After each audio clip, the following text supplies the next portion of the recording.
Margaret Williams was 74 years old, her silver hair neatly pinned back, her wrinkled hands folded in her lap as she sat in that tense courtroom.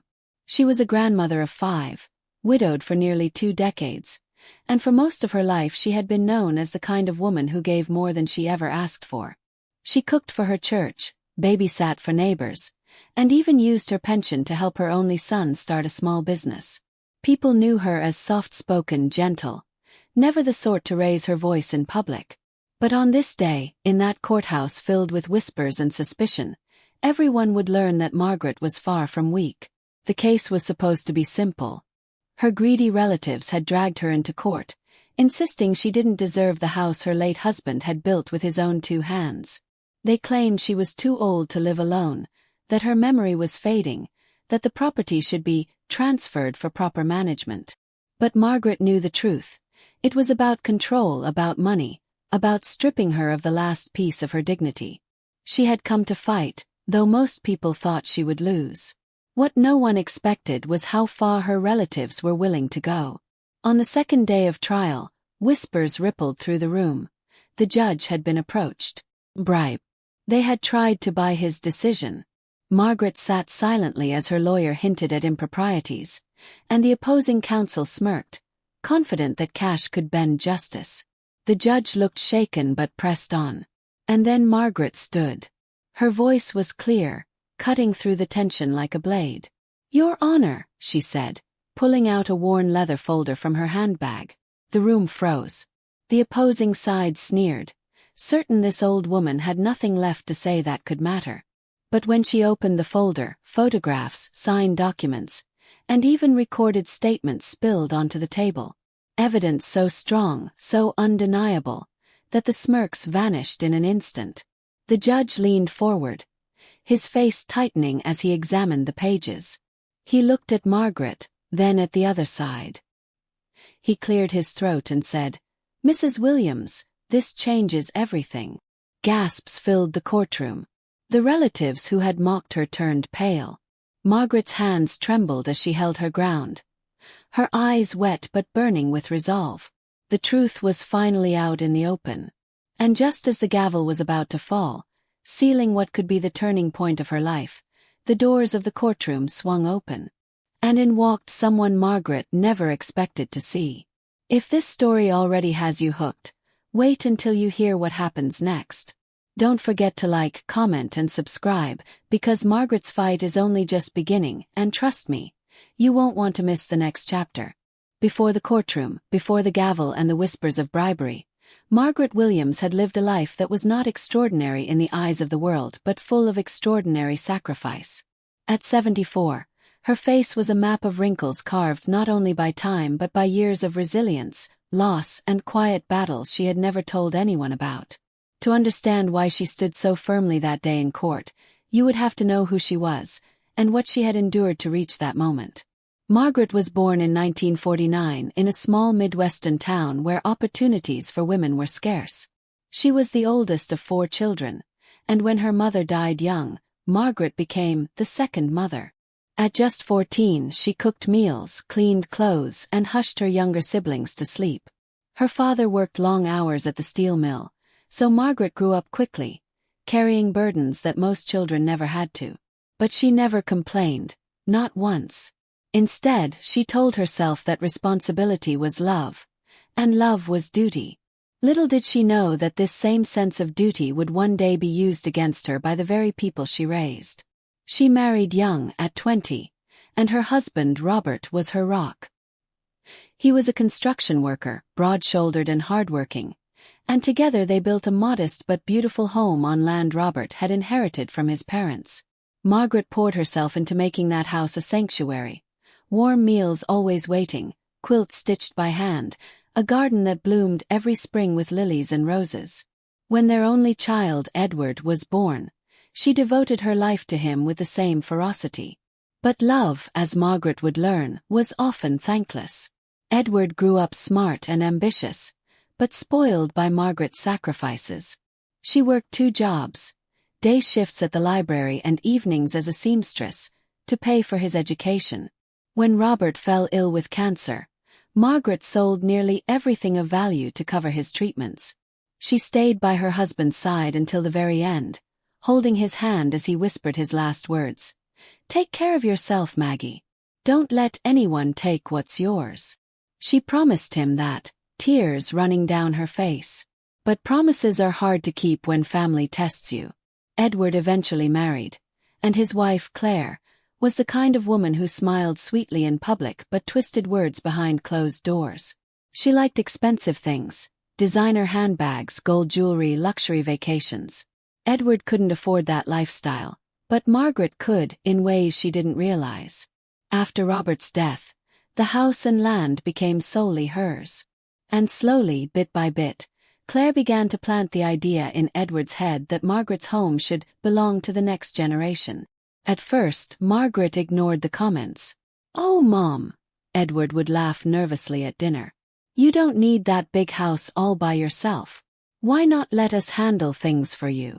Margaret would smile, saying she was fine, but in her gut she knew where the conversation was headed. The pressure grew. Bills mysteriously went missing, checks were accidentally cashed, and Edward began asking for loans that never got repaid. Margaret wanted to believe her son would never betray her, so she excused it as carelessness. But when she overheard Claire whispering one night after supper, "Once the house is in our name, we'll finally be free," her heart sank. Still she kept quiet. Why? 'Cause she was a mother. And mothers forgive. Or at least they try to. But things escalated when Claire confronted her directly. "Margaret," she said one afternoon, her voice dripping with false kindness, "you're getting older. Don't you think it's time to secure your future by letting us take over the property? So we can make sure you're taken care of." Margaret looked at her daughter-in-law and smiled faintly. "My future is already secure. Your father-in-law made sure of that." Claire's eyes flashed with anger, but she hid it quickly. That was the beginning of the storm. What Margaret didn't know was that behind her back, Claire and Edward had already begun consulting lawyers, painting Margaret as forgetful, fragile, and unfit to manage her affairs. They wanted guardianship, which would give them control of her assets. It was a slow, calculated attack, and Margaret only realized the full extent of it when official papers arrived in the mail. A notice of petition for her estate. Her own son had taken her to court. Margaret sat on her porch that night, staring at the papers with trembling hands.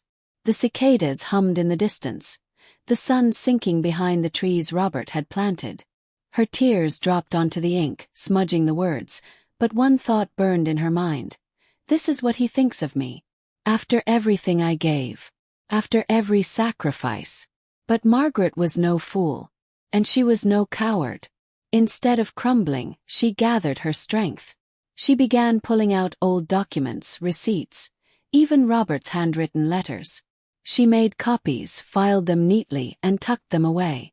She didn't know yet how useful they would be, but she felt Robert's voice guiding her. Don't let anyone take what's yours. When the first day of trial came, the courtroom was tense. Edward and Claire walked in like they owned the place, dressed in designer suits, their lawyer smirking confidently. Margaret walked in alone at first, clutching her handbag, until her attorney, a sharp young woman named Hannah, joined her. Everyone expected Margaret to fold quickly, to give up her house for the sake of family peace. But as the hearing began, something inside her hardened. She realized this wasn't just about a house. This was about her life, her dignity, her worth. The trial was ugly. Edward testified that his mother had become forgetful, that she often left the stove on, that she couldn't manage bills. Claire painted her as a burden, someone who needed supervision. Margaret sat there, her fists clenched, her heart breaking as lies rolled off their tongues. Neighbors were called in to testify. Some defended her, others avoided involvement. The judge looked weary, caught between sympathy and procedure. And then whispers spread through the room. It was discovered that Edward and Claire had tried to sway the judge with gifts. Some dismissed it as rumor, but Margaret noticed the judge's face tighten when their lawyer approached him. Something was rotten in that courtroom, and she could smell it. But she had something no one knew about. Something Robert had left behind. Something Edward and Claire never imagined existed. And when the moment came for her to stand, she reached into her handbag and touched the worn leather folder she had prepared. Her evidence. The very thing that would change the course of the trial, the thing that would make even a Bribe judge pause. But what exactly did Margaret have in that folder? And who was about to walk into the courtroom just as she revealed it? If you thought Margaret's fight was heartbreaking already, wait until you see what she kept hidden all these years. Like, comment, and subscribe so you don't miss the next chapter, because the truth is about to shake everyone to their core. The courtroom doors banged against the wood-paneled wall and every head turned as the bailiff stepped aside to let a thin, pale young man slip through, clutching a thick, sealed envelope to his chest like it was a shield he didn't know how to use. His eyes flicking to the judge, then to me, then down to the floor as if the carpet might give him courage if he stared hard enough. And in that instant I felt the air change the way it does before a summer storm, charged and waiting because I knew. Whoever he was, he carried the kind of truth that cracks open lies like eggs on hot concrete, didn't he? Hannah's hand hovered near my elbow as if to tell me, stay steady, but I was already steady, already braced with that old leather folder in my lap and Robert's words in my ear, because when you've cooked through grief and stitched through hunger and prayed through midnight, a slammed door and a shaking messenger can't loosen you, can it? The judge leaned forward, the lamps hissed softly, the room held its breath, and the young man cleared his throat and said, Your Honor, then stopped, swallowed and tried again. Your Honor, I'm Daniel Yates, your court clerk, and you could hear the shock ripple down the benches in a hush, because his name was familiar to anyone who had ever peered into the side door of this courtroom and seen him bent over files, quiet and harmless. Or so we thought, right? Edward shifted in his chair like a boy caught near the cookie jar, and Claire's lips pressed into a hard line that was red enough to look like anger and polished enough to look like money, and their lawyer half rose, smoothing his tie as if posture and fabric could rebuild a world that had just begun to tilt, because what could a clerk possibly bring that would matter, unless it mattered too much, yes? Daniel's hands shook as he held out the envelope toward the bailiff, who took it to the judge's bench, and when the judge tore it open, eyes narrowing at the edges the way eyes do when they are trying not to betray surprise, a handful of glossy photographs slid out, followed by stapled printouts and a small flash drive taped to a piece of paper with the neat block letters of someone who is used to being careful. And suddenly the wood in that room felt like it was listening, didn't it? Where did you get these? The judge asked, voice level but tight, and Daniel's confession came small and fast, like a child admitting he'd found a match and struck it. I was approached last week, sir. Not by counsel, but by someone who said he knew people. There was talk of making things go easier if I could make files slow down or misplace emotion, and he paused to breathe. I reported it to the administrative office immediately, Your Honor, and to the district attorney's liaison, and they told me to keep the messages, keep everything, and bring it in if the case touched my bench. Because sometimes the smallest person in the room is the one who keeps the fire from spreading, isn't it? Claire's hand crawled across the table to Edward's wrist like a spider seeking warmth, and their lawyer began to object on principle, on process, on anything he could reach, but the judge lifted a palm and told him to sit, eyes never leaving the papers. And in that motion you could feel the power shift the way a seesaw slants when the heavier side finally realizes it's not as heavy as it thought. Could you feel it too?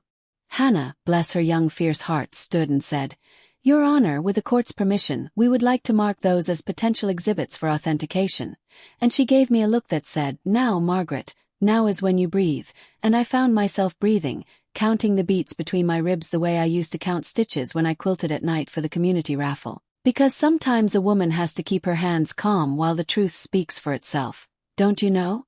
The judge nodded once, slow, deliberate, and then he lifted his stare to me, and I knew my time had come, so I rose, the leather folder warm from my lap, the clasp giving way with a soft click that felt like a key turning after years of rust, and I thought of Robert's big knuckles stained with engine grease and sun, and of the day we signed papers at the county recorder's office with a notary named Helen who smelled like peppermint and hope. Because memories are paperwork, too, and sometimes they weigh even more, don't they?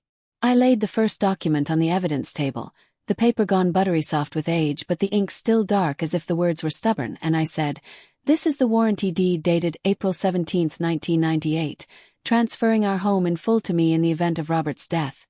It is notarized, recorded, and indexed, and I pointed to the county stamp, the certificate number bright as a lighthouse on the page. Because when people call you forgetful, you show them you remember the numbers that saved you. Isn't that right? Edward made a choking sound, something between a scoff and a swallow, and managed, "That can't be right, Mom. Dad would never." But the judge raised that same calming palm and said, "Mr. Williams, you'll have your turn." And in that single sentence I saw my son as a boy again, caught in the half-light of our hallway stealing cookies, blinking at the shadow of his own reflection, and I wondered when I had stopped being the voice that could still him. Do you ever wonder when love slackens and you don't notice until it breaks? Hannah slid a second sheet forward, my fingers steady now, and I said, "This is Robert's letter, handwritten, notarized, stating that if I was ever pressured or intimidated by family to surrender the house, I was to present this to the court." And here my voice caught, not because of the paper, but because of the way he'd written. "Maggie, don't be noble for people who wouldn't bleed for you." And I could hear him say it the way he did, with a smile in the corner of his mouth that said he knew. I'd argue, because how many of us have learned the hard way that kindness without boundaries is a slow kind of drowning, yes? Claire rolled her eyes so hard I thought she might see the back of her skull, and she whispered loud enough for the bench to hear. "Dramatic. Like grief was theater and hunger for power was good taste, and for a heartbeat I wished she had once had to choose between her dinner and her boys' school shoes the way I did, so she would learn the difference between performance and prayer. Do you ever wish that for the ones who mock you?" Hannah didn't react. She knew a better show was coming, and I reached again into the folder and found the little black recorder Robert had bought years ago when we used to tape the choir's rehearsals for the Christmas service, and I smiled at the memory before turning the smile into steel, because this recorder hadn't held "Oh Holy Night" in a long time, had it? "Your Honor," Hannah said, "we also have an audio file we believe is relevant to the question of influence and intent," and when the judge tilted his head we took that as permission, the court reporter's fingers hovering over the keys as if they were about to play, and Hannah pressed the tiny triangle button with a care that made it feel like a sacrament. Have you ever seen truth move through a room like music? The sound came thin at first, like voices trapped in a jar, then clearer. A kitchen chair scraping, a faucet running, and Claire's voice, unmistakable in its sugar-sour cadence.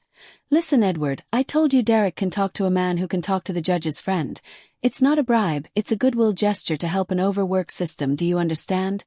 And the words landed like pebbles in a glass bowl, bright and ugly, didn't they? Edward's voice came next, taut and boyish and mean, a sound I hadn't heard since he was 16 and caught joyriding in a truck he couldn't afford. "I don't care what you call it, I want that house." And then the scrape again, and the clink of a spoon, and Claire hissed, "Then you'll let me handle it." And the shiver that ran through the gallery felt like a draft from a door no one realized was open. Can you feel cold even when the room is warm? Their lawyer exploded to his feet, shouting, "Objection, illegally recorded, no foundation." But Hannah was already ready with the case law about one-party consent, and the judge, to his credit, listened to both sides and then said, "The court will not rule on admissibility yet. We will hear enough to know whether further inquiry is warranted," and his tone was square as a plumb line. Because sometimes fairness looks like a pause before it becomes a hammer, doesn't it? The recording continued, a soft male voice now that I did not recognize, maybe Derek, maybe one of the shadows that carry suit jackets in bright hotels. "Put the cash in an envelope, no names, and I'll make sure the right person hears the right thing."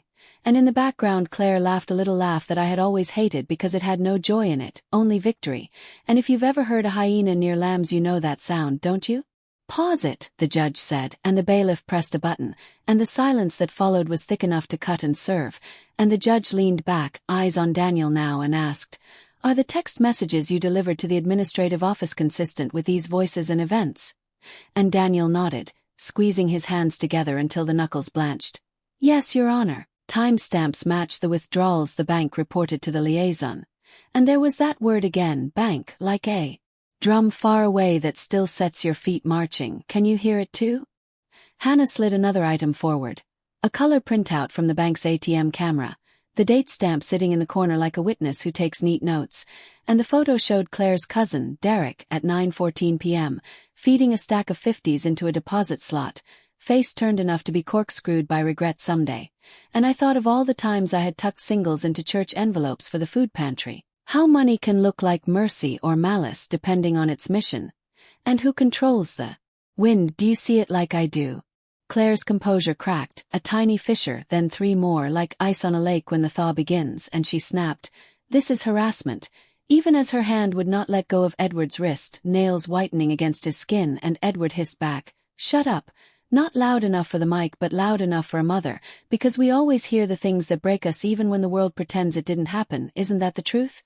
The judge took a long breath, set the photos aside, and turned his attention to the flash drive with a look that said he already dreaded what it held, and when he nodded, the bailiff moved to the side table where a small monitor was rolled in like a reluctant witness, the screen waking up blue, then gray, then a grainy hotel lobby spilling into view, and I felt my hands grip the back of the chair because I knew this was the night I hadn't been able to sleep. This was the night the wind rattled my kitchen window like a beggar. Was it rattling yours too?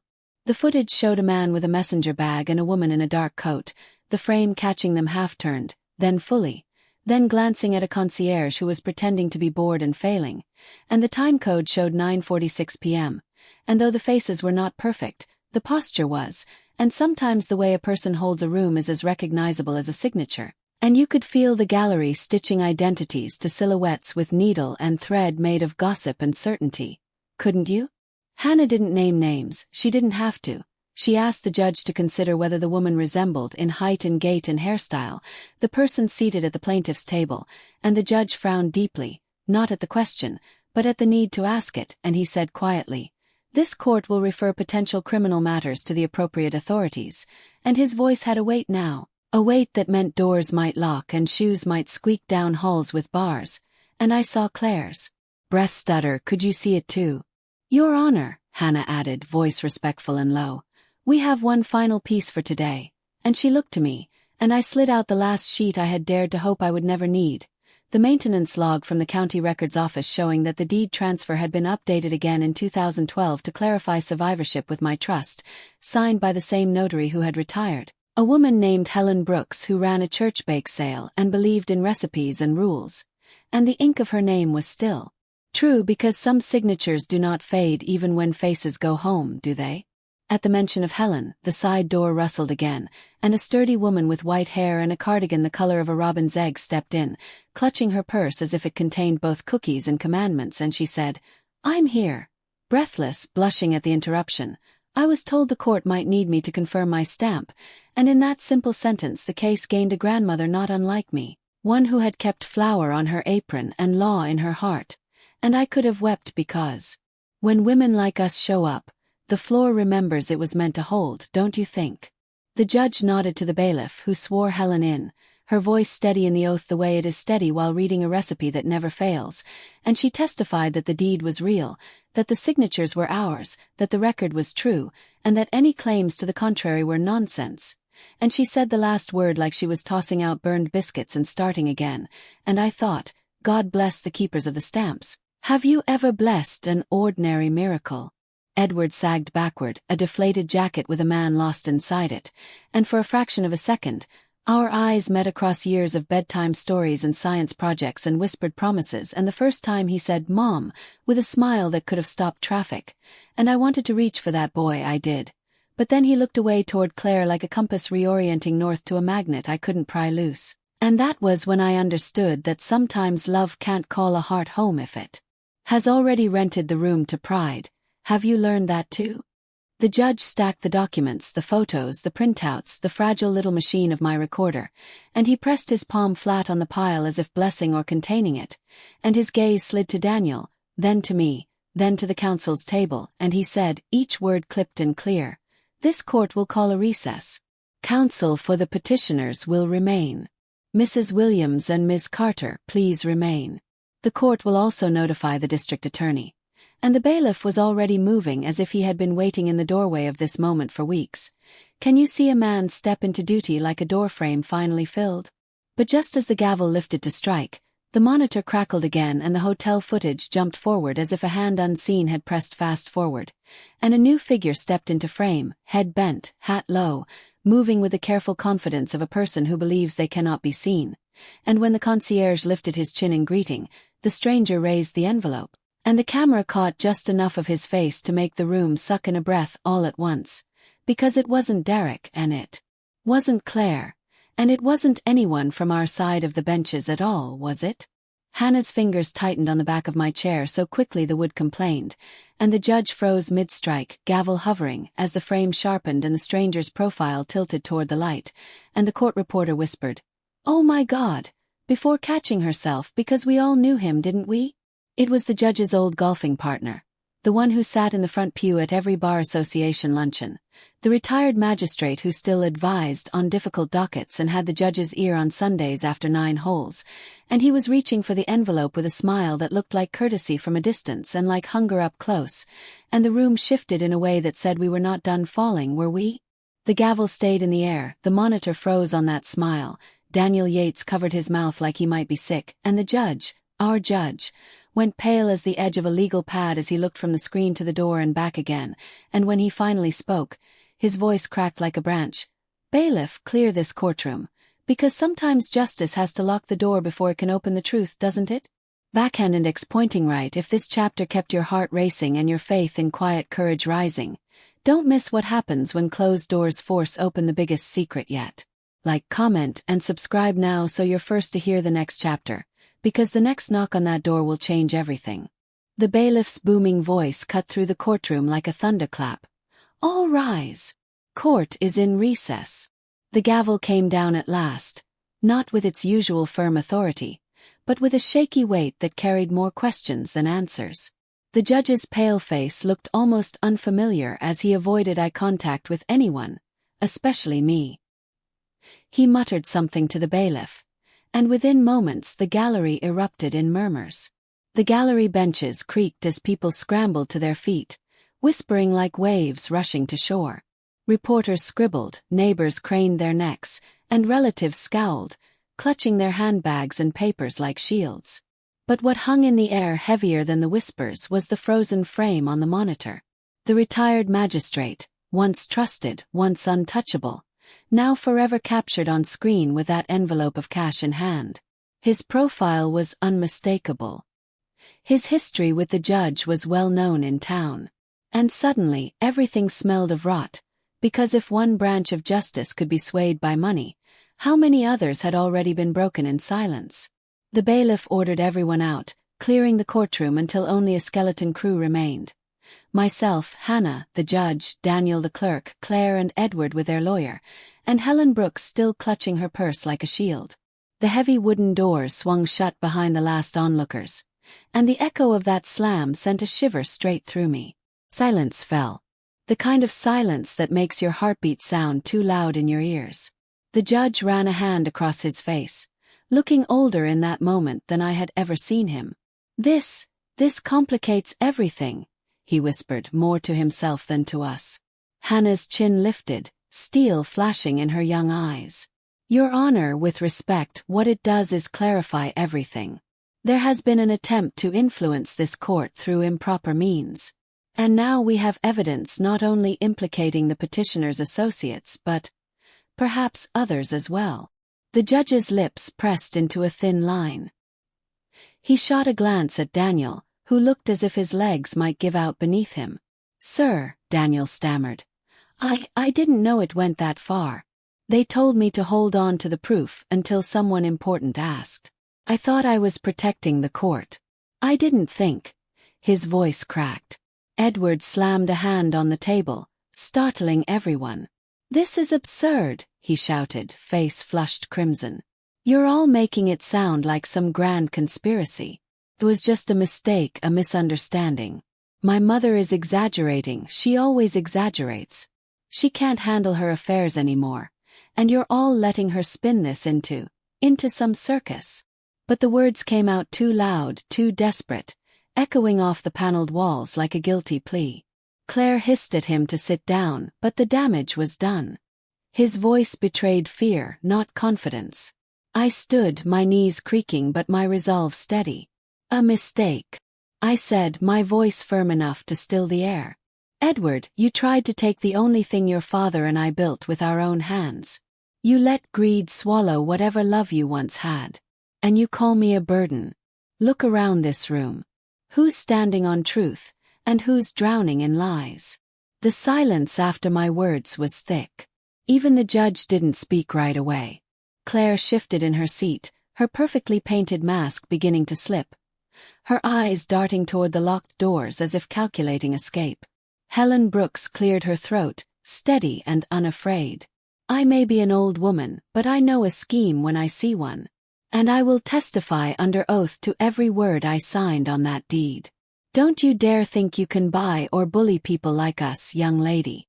Her finger jabbed the air at Claire, who recoiled as if struck. The judge finally spoke, his voice low. "I have no choice but to report this. If what I saw on that footage is authenticated, and if my former colleague truly accepted money, this case will expand beyond property disputes. Criminal charges may be filed." Hannah pressed forward, seizing the momentum. "Your Honor, in light of these developments, we ask that the petition to strip Mrs. Williams of her property rights be dismissed immediately. The integrity of this courtroom cannot be questioned further while this evidence is pending." The judge hesitated. His jaw tightened.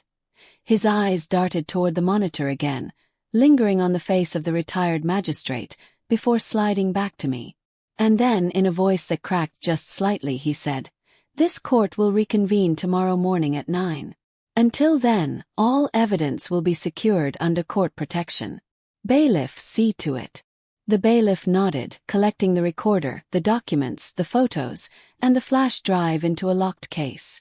Edward and Claire rose quickly, their lawyer whispering furiously at them as he shoved papers into his briefcase.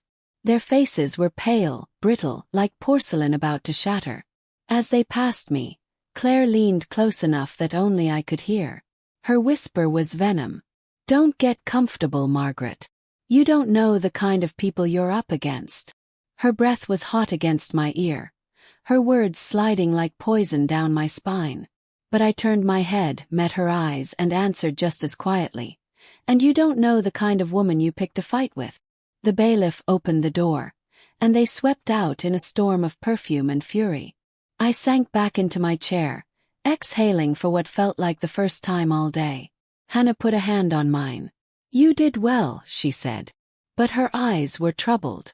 She knew what I knew, that this battle was far from over. The bribery had been exposed, yes, but the deeper truth.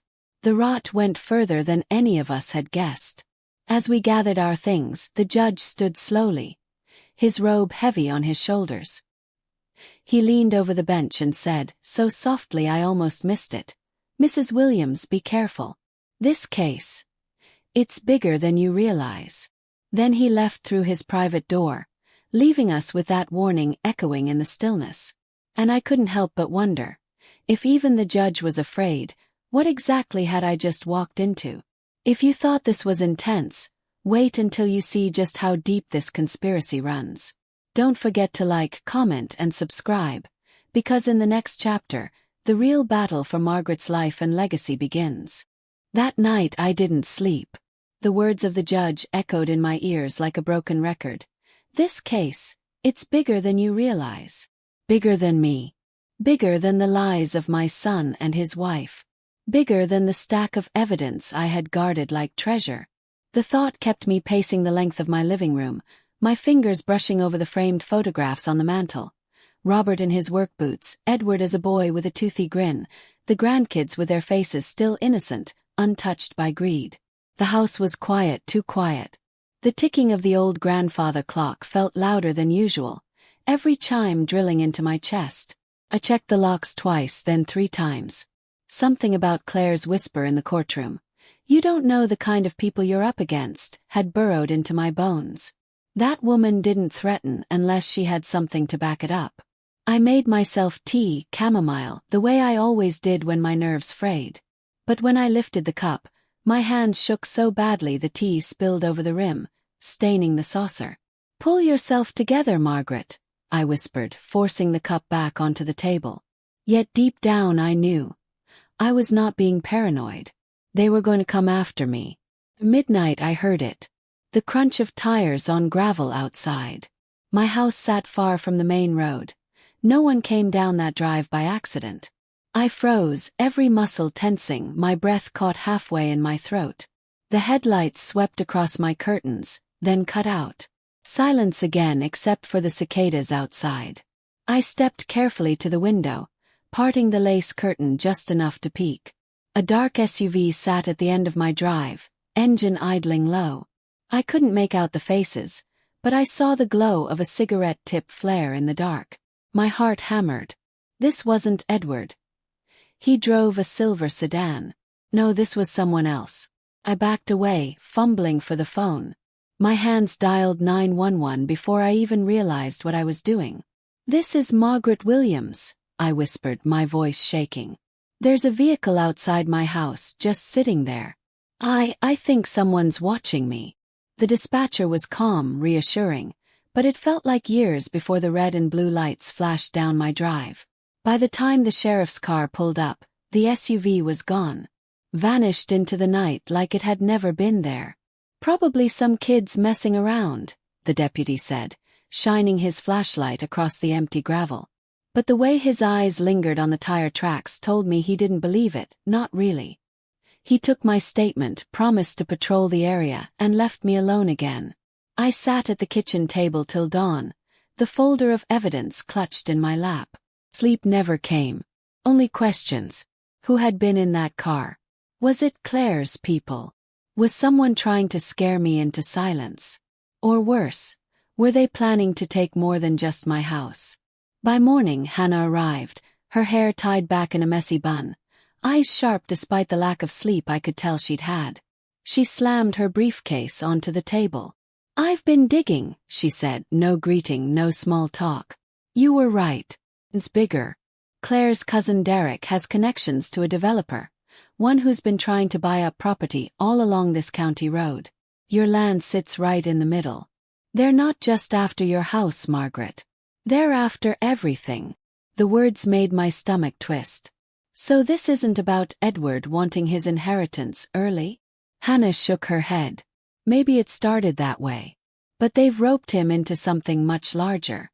Your property is the key to a development deal worth millions.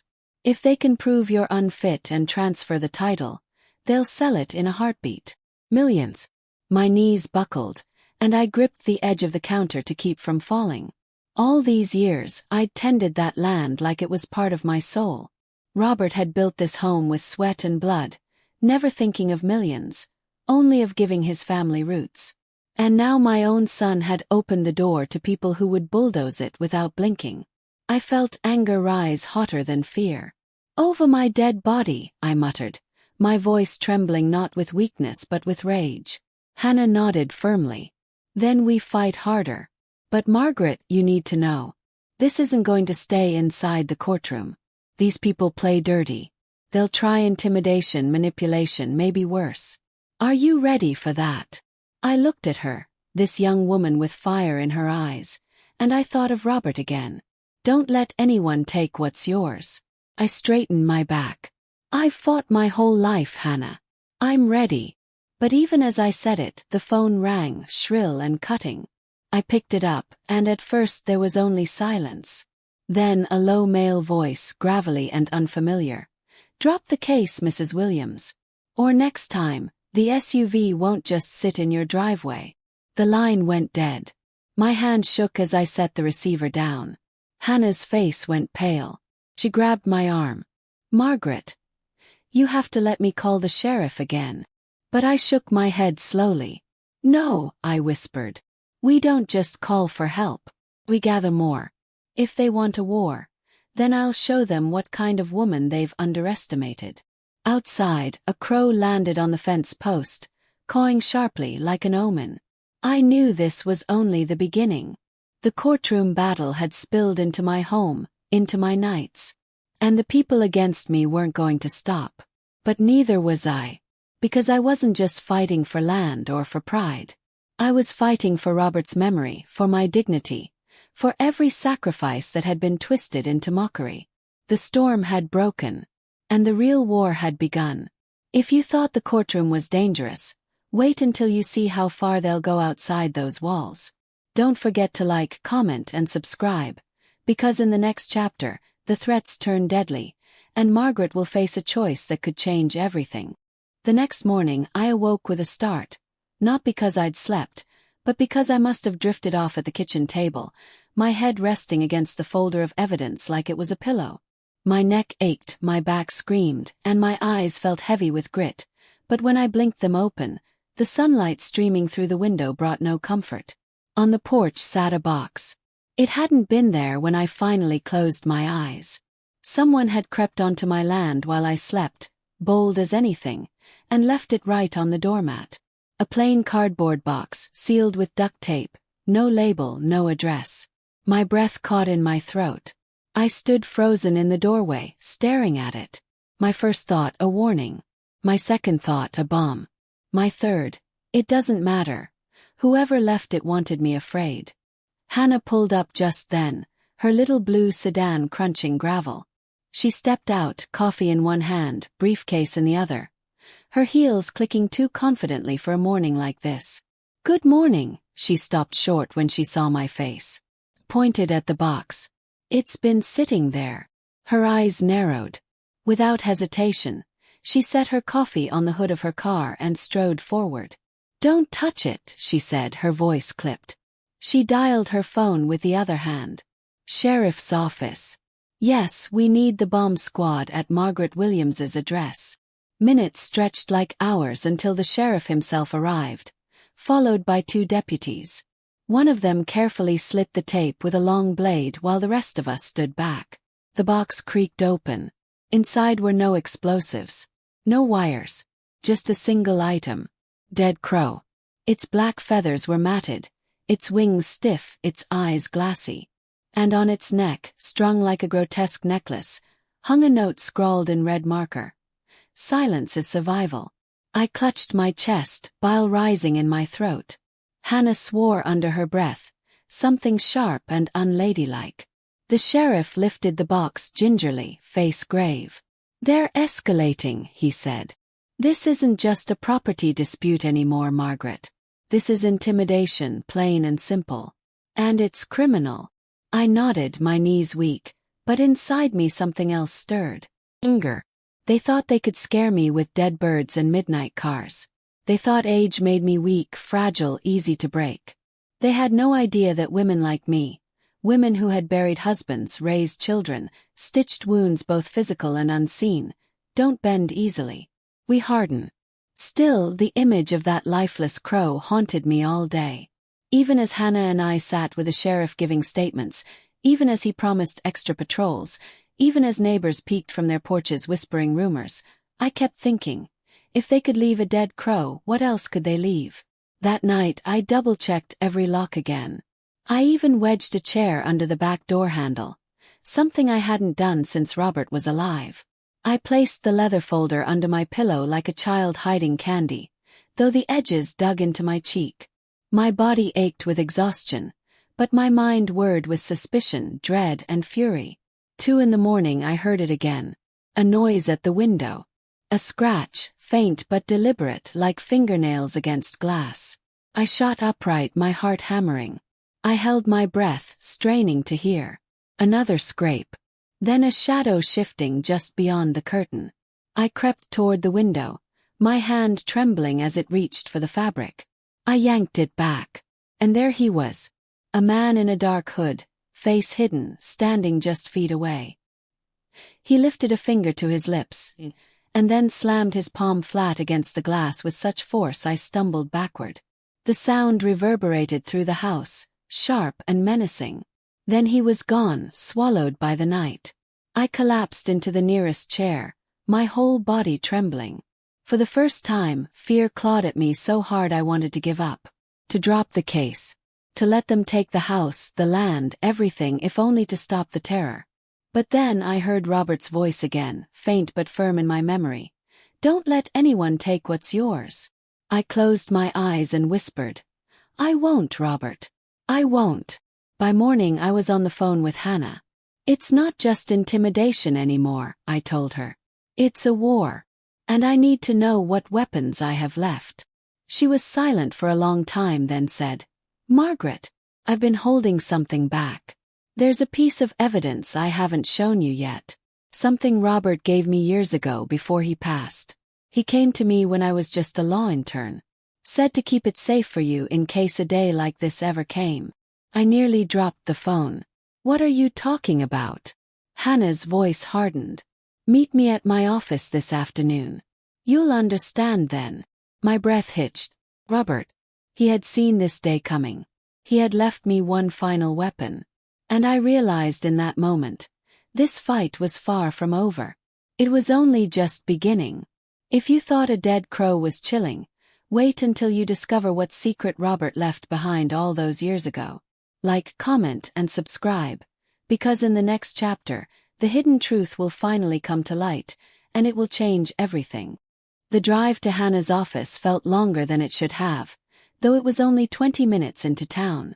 My old Buick rattled along the cracked asphalt as I gripped the steering wheel tighter than usual. Every passing car made me glance twice. Every pedestrian felt like a watcher. The image of that hooded figure at my window still clung to me like a cold shadow. His handprint burned into my mind. By the time I parked, my palms were damp. Hannah met me at the door. Her face drawn tight with exhaustion but her eyes bright with a kind of fire I hadn't seen before. She ushered me inside without a word, locking the door behind us. Her office was small but tidy. Stacks of papers on her desk, law books lined neatly on a shelf, the faint scent of coffee lingering in the air. But in the middle of her desk sat a metal lockbox, old and scratched, as though it had been moved from place to place over many years. "This," Hannah said softly, resting her hand on the box, "is what Robert gave me." My breath caught. "Robert gave you that? When?" She hesitated, lowering herself into the chair across from me. "About 6 months before he passed. I was still in law school, interning at the county courthouse. He came to see me, said he'd read about me in the paper, the bright young woman trying to make it in a man's profession. He told me he had a feeling his wife might one day need a lawyer who hadn't yet been swayed by politics or money. He asked me to hold on to something for you, and to give it to you only if things ever became dangerous." My throat tightened, tears stinging my eyes. Robert, always thinking ahead, always protecting me even when he knew his own time was short. "He never told me," I whispered. Hannah slid the box closer to me. "I've kept it all these years, Margaret. I never looked inside. It wasn't mine to open.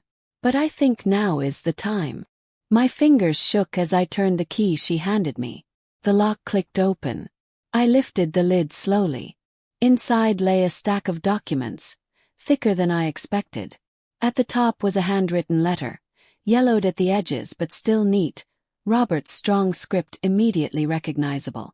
My eyes blurred as I read the first line aloud. "Maggie, if you're reading this, it means my instincts were right. Someone tried to take what's ours." My breath hitched. I pressed the letter to my chest for a moment before forcing myself to keep reading. The letter explained everything. Robert had long suspected that once he was gone, Edward, and anyone who had influence over him, might see the property as an easy prize. He had seen the way Claire eyed the land, heard her subtle remarks about untapped value. So he had prepared. He had met with lawyers, signed additional protections, and even recorded conversations. He wrote in the letter, "I knew if I told you, you'd argue with me for being paranoid. But I couldn't risk leaving you defenseless. Put safeguards in place. And if you're holding this now, those safeguards may be the only thing standing between you and ruin." Beneath the letter were documents more powerful than I could have imagined. A trust established in my name, making me the sole decision-maker of the property and designating clear heirs after my passing, not Edward but all 5 grandchildren equally. It bypassed Edward entirely. My hands trembled as I flipped page after page. Deeds, bank statements, notarized affidavits from neighbors about Robert's intent. It was airtight, ironclad. But that wasn't all. At the bottom of the stack lay a small cassette tape, labeled in Robert's handwriting, "Claire, 2003. Hannah and I exchanged a glance. She fetched an old tape recorder from her shelf. Thankfully, she still had one for transcribing archived depositions. She slid the cassette in, pressed play, and the static crackled before giving way to voices. Claire's voice, younger but unmistakable. "Edward, I'm telling you, your dad's not gonna live forever. That land is wasted on vegetables and flowers. Someday it'll be worth millions, and when it's ours, we'll sell it off and live the way we should. Edward's hesitant reply. But Mom loves this place. She'll never give it up. Claire's laugh, sharp and bitter. Then we'll make her. People forget things. People get old. You'll see. My hands flew to my mouth. Tears welled as I listened, fury and heartbreak tangling in my chest. He had known. Robert had caught them early, years before the scheme ever reached a courtroom. The tape clicked off, leaving only silence. Hannah's jaw tightened. This changes everything. This isn't just about property rights anymore. This is premeditated fraud and coercion. If the jury hears this, if the judge hears this, there's no way Edward and Claire walk away untouched. I sat back, the folder of new evidence clutched to my chest, Robert's foresight wrapping around me like armor. For the first time since the trial began, I felt not just hope but strength. But then Hannah's phone buzzed. She glanced at it and frowned, her brow furrowing. "It's the sheriff," she said, answering. "Yes. What? When?" Her face drained of color. She hung up slowly, then looked at me with a weight that made my stomach drop. "What is it?" I whispered. Hannah swallowed. "The retired magistrate, the one caught on the hotel footage. He was found in his car this morning. Dead." The room tilted. My hands gripped the arms of the chair. "Dead? How?" "They're saying suicide." But the way her eyes darkened told me she didn't believe it. Neither did I. If they were tying up loose ends, then Robert's box had just become more dangerous than ever. And I realized, I wasn't just holding evidence anymore. I was holding a target. If you thought Robert's foresight was powerful, wait until you see what happens when others realize Margaret has the one box that can bring them all down. Like, comment, and subscribe, because in the next chapter, the threats turn into a deadly game, and Margaret will discover just how far they'll go to silence her. I didn't drive home that night. Couldn't. Not after Hannah told me about the magistrate being found dead in his car. I sat in her office long after the sun went down, staring at Robert's box as if it were a living thing. Something pulsing with both power and danger. Every page, every tape, every document in it was a weapon. And every weapon makes its holder a target. Hannah finally broke the silence. "Margaret, you can't go back to that house alone tonight. Whoever silenced him might try the same with you. You'll stay at my place." I wanted to argue. Stubbornness has been stitched into me since girlhood. But deep down I knew she was right. That hooded man at my window hadn't been a prank. The dead crow wasn't just a warning. And the sudden death of the magistrate. No coincidence. I nodded, my throat too dry for words. We packed Robert's lockbox into Hannah's trunk, layering blankets over it as though hiding a treasure from thieves. As we drove, I watched headlights in the rearview mirror, half convinced every car behind us was following. At Hannah's apartment, a modest two-bedroom above a bakery, she laid out a quilt on the couch for me. "You'll be safe here," she said, though I noticed the way she double-checked the locks and drew the curtains tight. But I wasn't safe. Not really. Because safety doesn't exist when powerful people want you silent. I lay awake most of the night listening to the hum of the bakery ovens downstairs. My mind replayed Robert's words from the tape, Claire's venomous laugh, Edward's weak protest. How long had they been plotting? How many years had I dismissed those subtle digs at my age? Those sly comments about my house being too much for one person. I had thought them cruel but harmless. Been wrong. Near dawn I must have drifted because I woke to Hannah shaking me. Her face was pale, her phone clutched in her hand. "Margaret, you need to see this." She handed me the screen. A local news alert glowed. Breaking. Retired magistrate found dead in car. Police investigating possible suicide amid allegations of judicial misconduct. My stomach twisted. The article detailed how he'd been found slumped over the steering wheel in a parking lot outside a country club. A pistol lay on the passenger seat. No suicide note. Authorities suspected self-inflicted harm, but were not ruling out foul play. I shoved the phone back. Suicide, I spat. That man never skipped a golf tea time in his life. He never missed a free steak dinner. He didn't choose to end it. Someone ended it for him. Hannah nodded grimly. And if they're cleaning up loose ends, Margaret, you're the next loose end. The room tilted. For the first time, the thought hit me squarely. I could die for this. Hannah must have seen the fear in my face because she squeezed my hand. Listen to me. You're not alone. We'll take this to the DA directly. Today, if something happens to either of us, there will be a record. We'll make sure this evidence doesn't die in the dark. Her words steadied me. I stood taller. Then let's go. We loaded the box again and drove to the district attorney's office. But when we arrived, the receptionist at the front desk smiled stiffly and said, "The DA isn't available today. He's out of town on urgent business." Hannah frowned. Out of town? For how long? The woman shrugged. Indefinitely. Indefinitely. The word tasted bitter. Too convenient. Back in the car, Hannah muttered. They've gotten to him too. Or scared him enough to vanish. I pressed my hand over the box. So what do we do? Her jaw set. We go higher. Federal. If local law's compromised, we take it beyond their reach. I wanted to believe her, but doubt gnawed at me. The higher you go, the more expensive the bribes. And the people against me already had deep pockets. That evening, we returned to my house briefly to gather essentials. The moment I stepped through the door, I knew something was wrong. The air felt disturbed. The smell was off. Faint cologne that wasn't mine, that wasn't Robert's. I moved from room to room, my heart hammering. The drawers in my bedroom had been rifled through. My sewing box overturned. Papers scattered on the desk. They hadn't found the lockbox, thank God. It was with Hannah, but they had searched. On the kitchen table, a knife lay stuck upright in the wood. A piece of paper pinned beneath it. Last warning. Drop it. My breath came ragged. I stumbled back, clutching the edge of the counter. Hannah swore and snatched up the note, bagging it in a Ziploc like evidence. They're escalating, she said.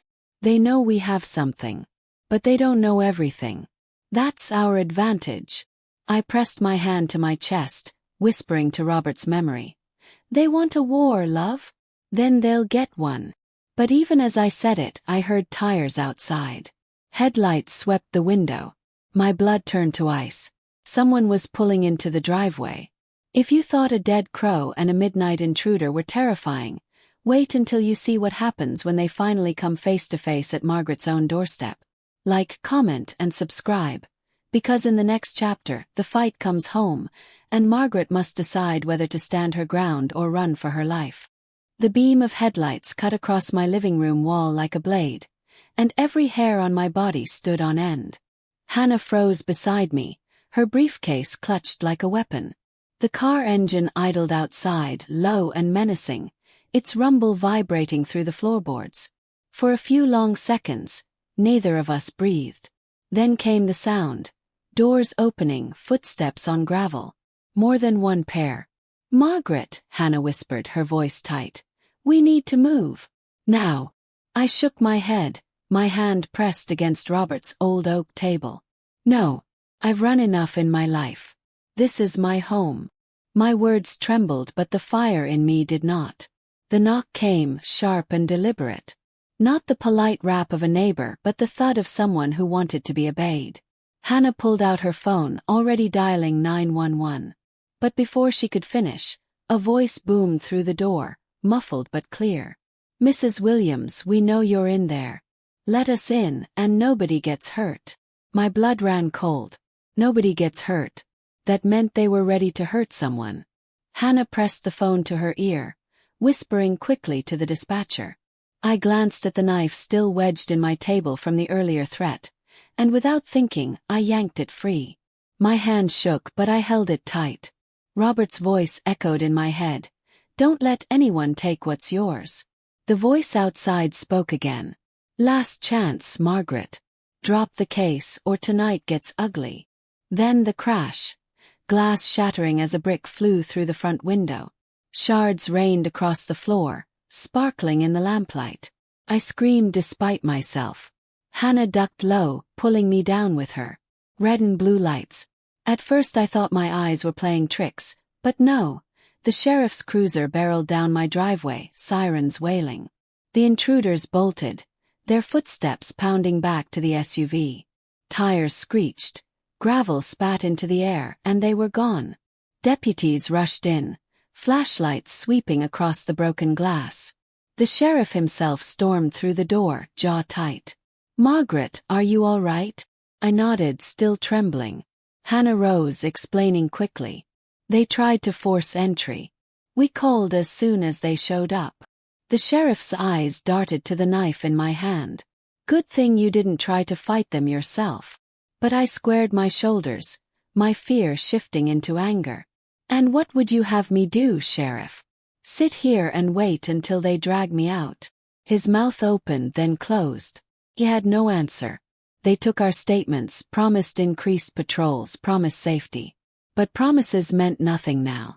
I'd seen the lengths my enemies would go. I'd felt the cold wind of death brush my neck.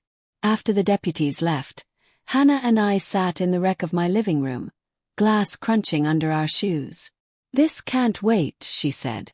"We take Robert's evidence to federal agents tomorrow. If we don't, they'll silence us before the trial ever ends." I nodded slowly, but my eyes drifted back to the note they'd left pinned with that knife. Last warning. Warnings were over. They had declared war. And I was ready to fight. Because the truth wasn't just a shield anymore, it was a sword. And in court tomorrow I was going to use it. If you thought tonight's attack was intense, wait until you see what happens when Margaret finally wields Robert's evidence in open court. Like, comment, and subscribe.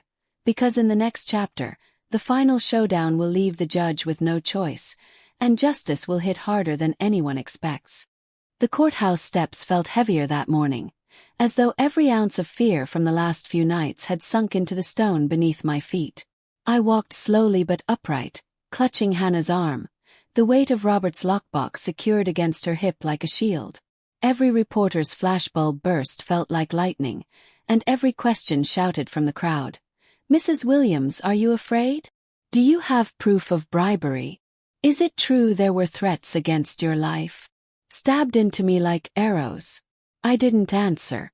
My silence was louder than words. Inside the courtroom the air was different, heavier.